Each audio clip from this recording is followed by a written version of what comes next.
사랑하는 성도 여러분, 주 안에서 평안하셨습니까? 오늘은 전 세계가 주님의 이제 고난을 생각하는 종료주일입니다. 내일부터 우리 모든 성도들이 교회에 올 수 있는 분들은 교회에 오셔서, 교회에 올 수 없는 분들은 본인의 머무는 곳에서 한 주간 동안 우리가 열심히 기도하는 그런 시간을 갖겠습니다. 동시에 여러분이 하루에 한 끼 금식, 월요일부터 토요일까지 하루에 한 끼 금식입니다. 어떤 분은 하루에 한 끼만 음식을 먹는다고 그래요. 그런데 세 끼 중에 한 끼 금식한다고 그래서 전혀 문제가 될 것 없습니다. 금식하시면서 주님과 더 친밀한 그런 시간을 갖기를 바랍니다. 또한 지난 17일 날 개봉이 됐습니다만 일사가고 주기철 목사님의 그 일대기가 영화로 나왔습니다. 작년 12월 25일 날 KBS 다큐로 1시간짜리가 나왔는데 그때하고는 한 80%가 내용이 많이 바뀌어졌다고 합니다. 그런데 이 영화가 모든 영화관에서 다 상영되는 것은 아닙니다. 그래서 여러분이 그냥 아무 생각 없이 갔다가는 영화를 못 볼 수 있습니다. 검색을 하시고 상영관에, 예를 들어 여의도에 있는 CGV라든가 또는 명동에 있는 CGV 이런 데 있습니다. 저도 월요일 날 가서 이 영화를 꼭 보려고 합니다. 아마도 이 주기철 목사님의 고난은 고난주간을 지내는 우리에게 굉장히 큰 은혜를 주지 않겠는가, 이런 생각을 갖게 됩니다. 종료주일이라고 하는 것은 예수님이 나귀를 타시고 예루살렘에 올라가실 때에 많은 사람들이 종려나무 가지를 꺾어서 바닥에다 깔고, 그리고 손으로 흔들면서 다윗의 자손으로 오시는 이여 호산나 찬송했다. 그것이 계기가 돼서 이 날을 종료주일이라 그렇게 부르고 있습니다. 호산나라고 하는 것은 여호와여 구원하소서, 그런 뜻인 것입니다. 예루살렘으로 올라가시는 예수님이 구원의 주님이시라고 그들은 믿었기 때문에 그렇게 호산나, 구원의 주여, 그렇게 찬양한 것입니다. 또한 예수님이 나귀 새끼를 타고 올라가신 것은 구약의 스가랴 9장 9절에 있는 말씀을 이루기 위해서 그렇게 올라가셨습니다. 시온에 따라 크게 기뻐할지어다, 예루살렘에 따라 즐거이 부를지어다. 보라, 내 왕이 내게 임하시나니 그는 공의로우시며 구원을 베푸시며 겸손하여서 나귀를 타시나니 나귀의 작은 것 곧 나귀 새끼니라. 하나님께서는 스가랴 선지자를 통해서 메시아를 보내시는데 그분은 평화의 왕으로 보내신다는 것입니다. 이 나귀는 임금이 나라가 태평성대할 때는 나귀를 타고 간다고 그래요. 전쟁에 나갈 때는 말을 타고 나간다고 합니다. 예수님이 나귀 새끼를 타고 올라가신 것은 바로 당신께서 평화의 왕으로 이 세상에 오셨다고 하는 그런 의미인 것입니다. 종료주일은 예수께서 구원자요 평화의 왕으로 오신 온 세계에 선포한 사건이요, 그리고 십자가의 구속 사역을 위해 예루살렘에 마지막 입성하신 엄숙한 사건입니다. 예수님은 세상의 왕이 아니십니다. 이스라엘을 로마 제국으로부터 독립시키러 온 왕이 아닙니다. 정치적인 왕이 아닙니다. 세상 왕은 한 나라를 통치하면서 백성들을 잘 살게 하는 일을 합니다. 그런데 예수님은 평화의 왕으로 오셔서 우리의 내면 세계를 통치하시는 것입니다. 영원히 통치하시는 것입니다. 부분적인 통치가 아니라 인간의 삶과 미래를 바꾸는 통치요, 전체적인 통치요, 전인적인 통치인 것을 믿으시기를 바랍니다. 여기 호산나 여호와여 구원하소서라고 하는 뜻처럼 예수님은 구원자이십니다. 다윗의 자손으로 오시는 이여라고 기록하고 있는데, 이 말씀은 다윗의 후원자로, 다윗의 후손으로 구원자로 오신다, 그런 뜻입니다. 이사야 11장 1절에 보면 이새의 줄기에서 한 싹이 나며 그 뿌리에서 한 가지가 나서 결실할 것이요 라고 말씀하셨는데, 여기에 이새는 다윗의 아버지인 것입니다. 다윗의 계보를 통해서 메시아이신 예수님이 오신다, 그렇게 성경은 예언했고, 그리고 그 예언에 따라 예수님이 오셨다, 그런 뜻입니다.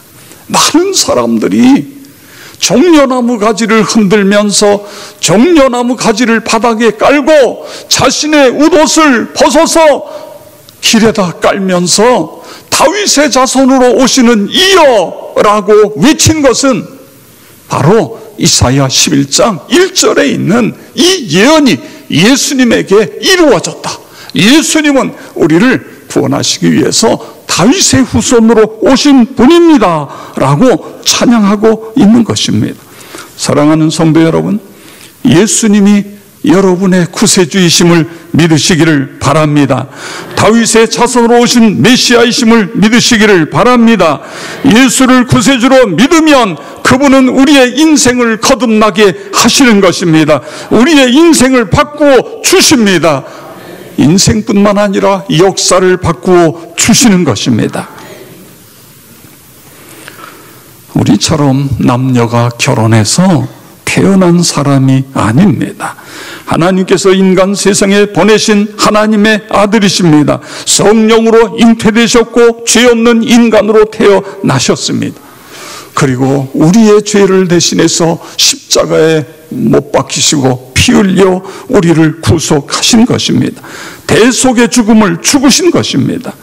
예수님은 죽기 위해 이 세상에 오셨습니다. 창세기 3장에 보면 우리가 잘 아는 대로 우리의 인간의 시조 아담은 죄를 범하게 됩니다. 그리고 그의 후손인 우리 모두는 죄 가운데에 태어났고 죄 가운데 살다가 죄 가운데 멸망받을 수밖에 없습니다. 죄의 삭은 사망이요, 그렇습니다. 영원히 멸망받을 수밖에 없었어요. 그때에 하나님께서 우리 인간을 구원하시기 위하여 어린 양이신 예수님을 보내겠다, 내가 예수를 이런 모습으로 보낸다, 내가 베들레헴에 태어나게 하겠다, 그 예수가 이 세상에 와서 우리의 모든 죄를 지고 십자가에 못 박혀 피 흘려 죽게 하셨다, 3일 만에 부활하게 하시겠다, 이런 말씀을 선지자들을 통해서 계속해서 말씀하셨습니다. 그리고 때가 되매 예수님이 이 세상에 오신 것입니다. 우리가 잘 아는 이사야 53장 5절 6절 우리 다 같이 함께 읽겠습니다. 그가 찔림은 우리의 허물 때문이요 그가 상함은 우리의 죄악 때문이라. 그가 징계를 받음으로 우리가 평화를 누리고 그가 채찍에 맞음으로 우리가 나음을 입었도다. 우리는 다 양 같아서 그릇 행하여 각기 제 길로 갔거늘 여호와께서는 우리 모두의 죄악을 그에게 담당시키셨다.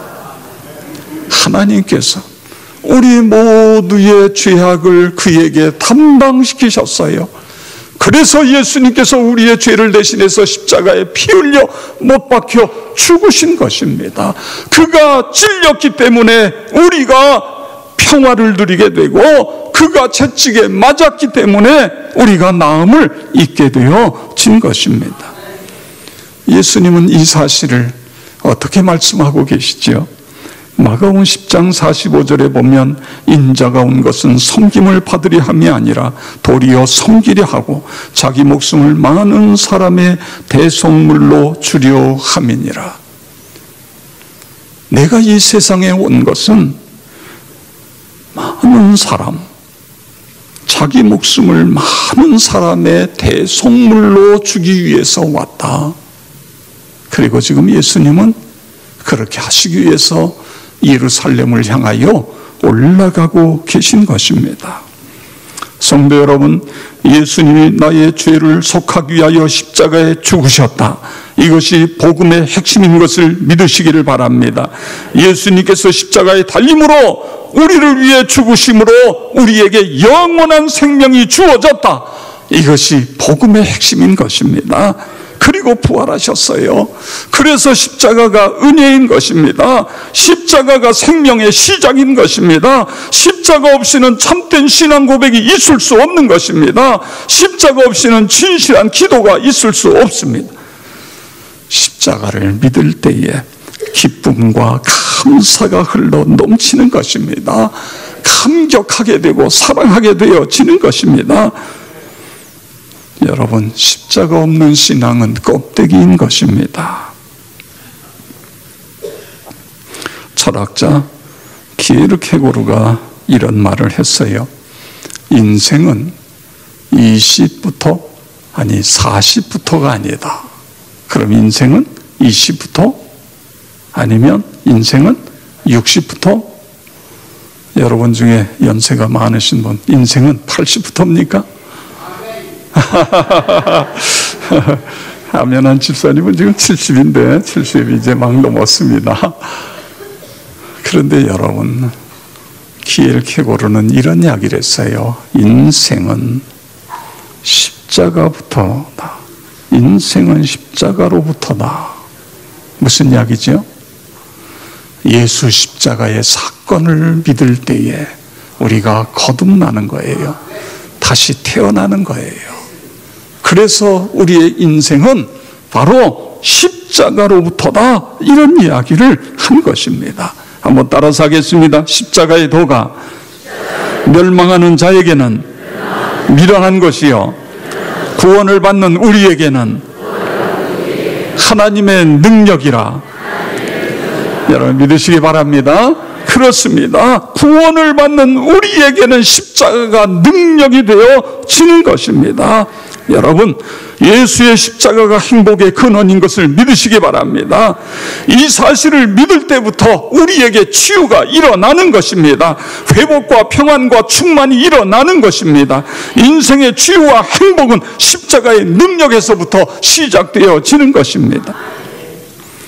어느 목사님이 이런 간증을 썼더라고요. 자기 여동생이 당뇨 합병증으로 인해서 고생하다가 세상을 떠났어요. 어떤 일에도 꿋꿋하게 살아오던 어머님이 사랑하는 딸을 먼저 천국에 보내고는 밥 한 술, 물 한 모금 넘기지를 못하시는 거예요. 자녀들이 모여가지고 엄마에게 이런저런 이야기를 합니다. 엄마, 누나 천국 갔잖아. 왜 그래?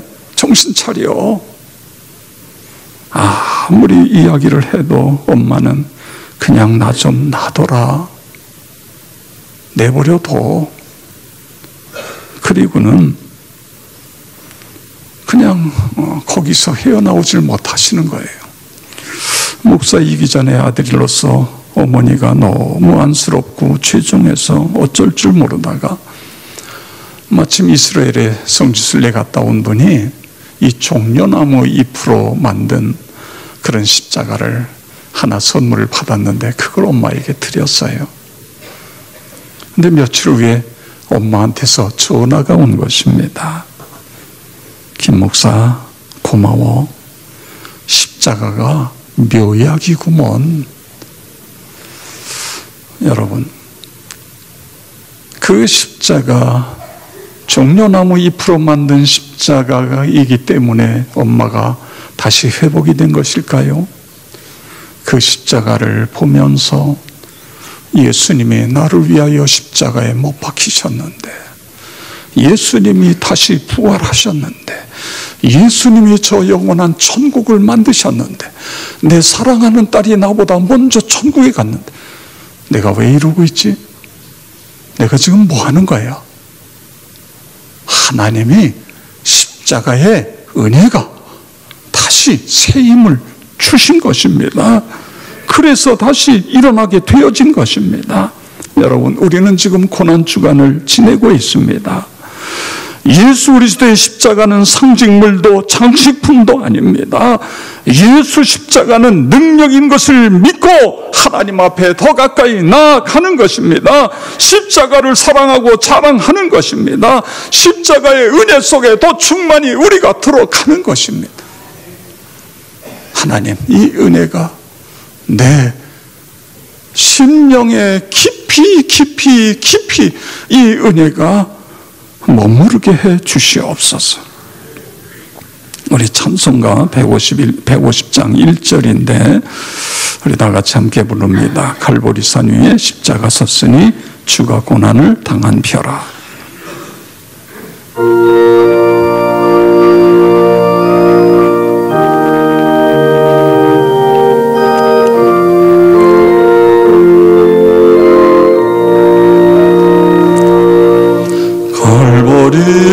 산 위에 십자가 섰으니 주가 고난을 당한 표라. 오만 십자가를 내가 사랑하면 주가 보혈을 흘리매로 최고 성례를 얻게까지 주의 십자가 사랑하리.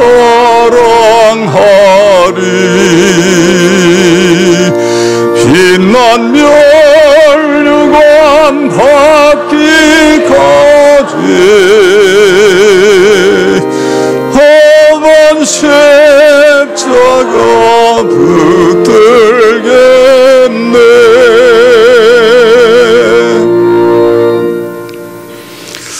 성도 여러분, 끝까지 십자가를 붙드시기 바랍니다.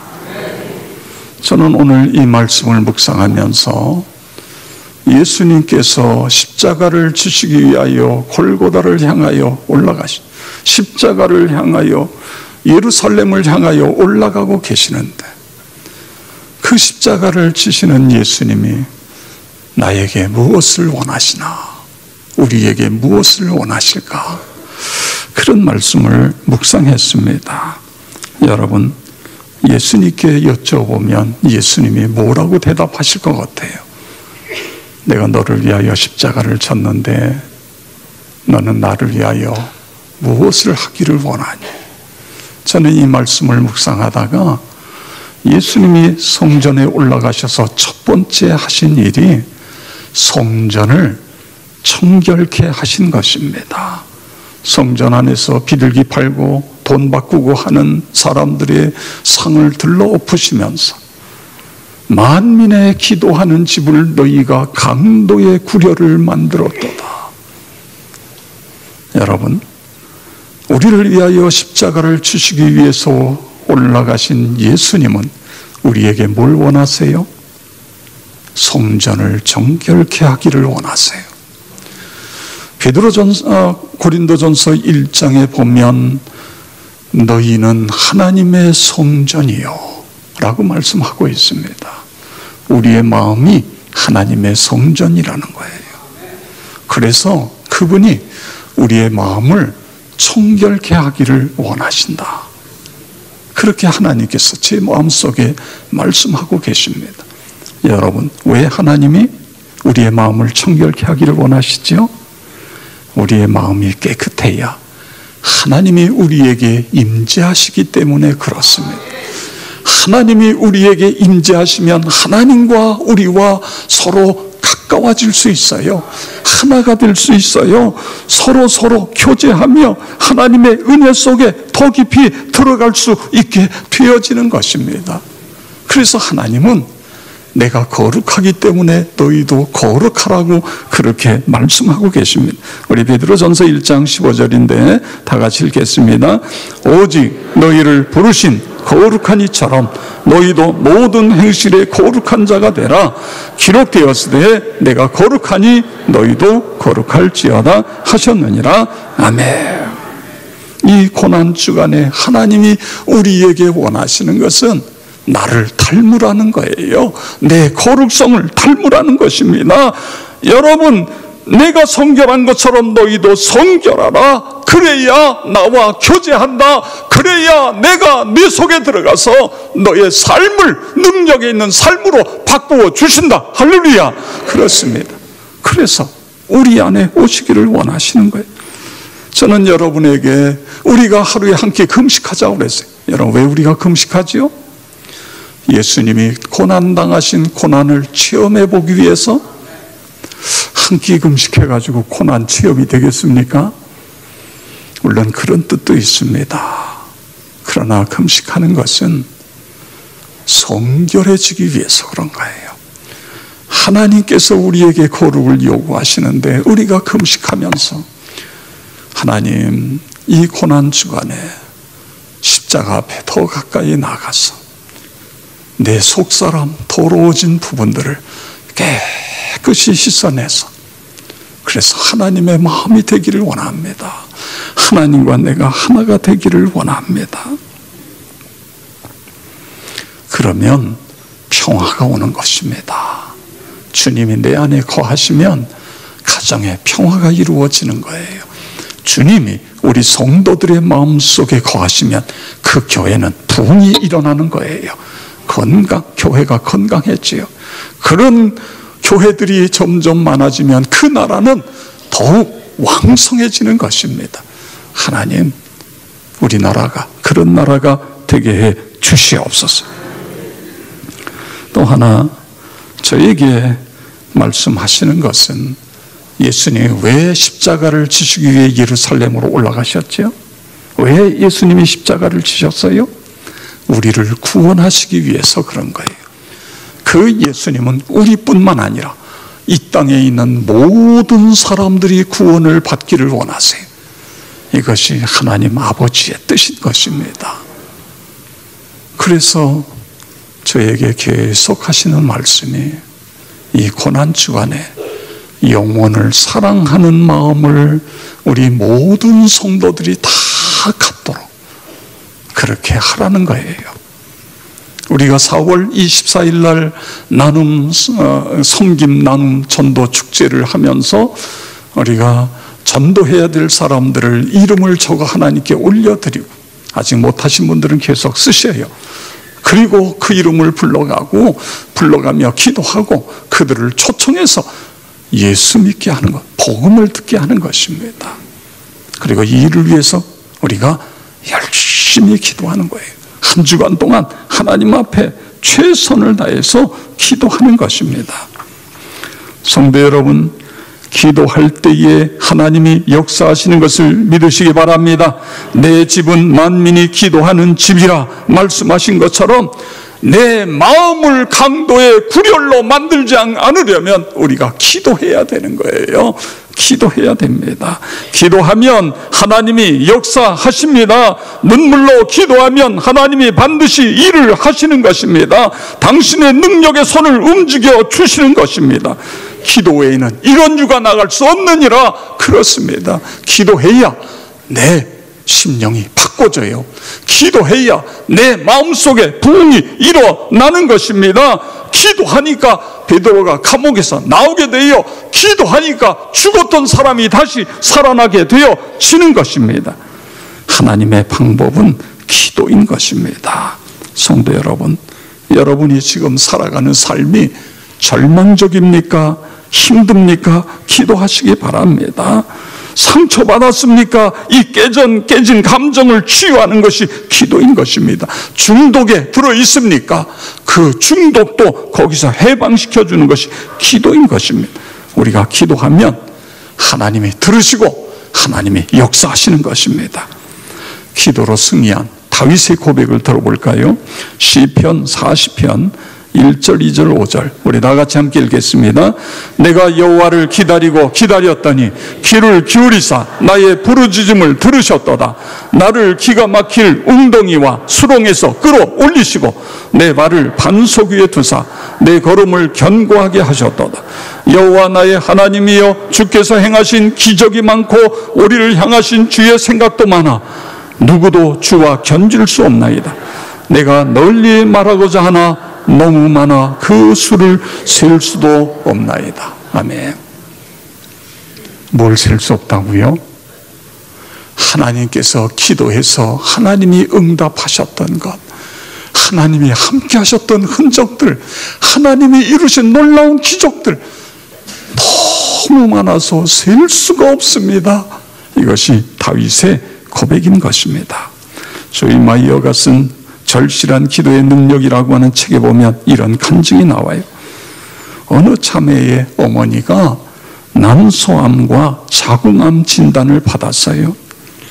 의사가 이 자궁을 절제하고 인공 항문 성형을 해야 된다는 거예요. 그래서 동의서를 쓰라는 거예요. 암 수술하는 건 그런데 인공 항문을 만들어요. 끔찍한 일이에요. 끔찍한 일이잖아요. 그래서 이 자매가 자기가 아는 사람들에게 다 연락을 해요. 연락을 하고 중보기도 하는 게 어느 날 몇 시에 우리 엄마가 수술을 받는데 세상에 인공 항문을 만든다고 그럽니다. 기도해 주세요. 그렇게 되지 않도록 암만 떼어내고 다른 일이 없도록 기도해 달라고 그러면서 막 중보기도를 요청하고, 그래가지고 이 기도 제목을 받은 사람들이 다 기도하는 거예요. 몇 월 며칠 날 누구 자매의 엄마 수술하는데 하나님 함께 해주세요. 주님 인공 항문 만들지 않고 그냥 그 암만 떼어낼 수 있게 해달라고, 자궁만 떼어낼 수 있게 해달라고 막 기도하는 거예요. 그래서 이제 수술할 날이 돼서 이제 수술실에 들어가기 전에 붙잡고 또 간절히 기도합니다. 근데 2시간이 됐는데 의사가 나오는 거예요. 심각한 표정으로 나와가지고 아버지하고 이 딸을 따로 휴게실로 불러요. 그러더니 이상합니다. 그러니까 이게 가슴이 덜컥 내려앉는 게, 이게 뭔가 잘못됐나? 왜 그러지? 그랬더니요, 이런 이야기를 해요. 이상합니다. 다양한 것들을 검사를 통해서 검사를 했고, 조직 검사를 했고, 그래서 암이 꽤 많이 진전이 됐고, 그런데 수술을 하기 위해서 열었는데 아무것도 없습니다. 아무것도. 기적입니다. 기적입니다. 나는 의사를 수십 년 했지만 이런 경우는 처음입니다. 그리고 3일 만에 태어났다는 거예요. 3일 만에 태어났. 사랑하는 성도 여러분, 기도의 힘, 기도의 능력을 믿으시기 바랍니다. 그리고 기도하는 신자가 되시기 바랍니다. 하나님 앞에 엎드려 기도하는. 사무엘상 12장 23절에 보면 사무엘은 기도하지 않는 것이 죄라고 표현하고 있습니다. 그래서 나는 너희를 위하여 기도하기를 쉬는 죄를 여호와 앞에 결단코 범하지 아니하고 선하고 의로운 길을 너희에게 가르칠 것인지. 내가 기도하면 저 사람이 낫는데, 내가 기도하면 저 사람이 구원을 받는데 내가 기도하지 않아요. 이거 죄다 그거예요. 죄다. 내가 기도하지 않아서 그 사람 지옥 가잖아요. 내가 기도하지 않아서 그 사람이 건강해지지 않잖아요. 저는 최근에도 기도해서 우리 성도들이 건강해져가지고 목사님 기도해 주셔서요, 제가 건강해졌습니다. 이런 간증을 여러 번 들었어요. 하나님의 놀라운 역사예요. 기도하지 않으면 누구도, 목사도 마찬가지입니다. 신앙이 연약해질 수밖에 없습니다. 기도하지 않으면 그 신앙은 능력 있는 신앙이 될 수 없는 것입니다. 그러나 기도하면 하나님이 역사하시는 거예요. 기도하면 천군 천사가 도와주시는 겁니다. 기도예요, 기도. 이 고난주간에 나 자신을 위해서, 내 자녀를 위해서, 나의 가족, 친지, 이웃, 믿지 않는 사람을 위해서, 그리고 이 나라를 위해서, 남북 평화 통일을 위해서 시간마다 하나님 앞에 엎드려 기도하시고, 그리고 이것이 습관이 됨으로 말미암아 기도로 승리하는 여러분 모두가 되어지길 주의 이름으로 축원합니다. 다음 주일날 부활의 감격 속에 우리 모두가 예수님 부활하셨습니다, 이런 놀라운 부활절이 되어지길 주의 이름으로 축원합니다.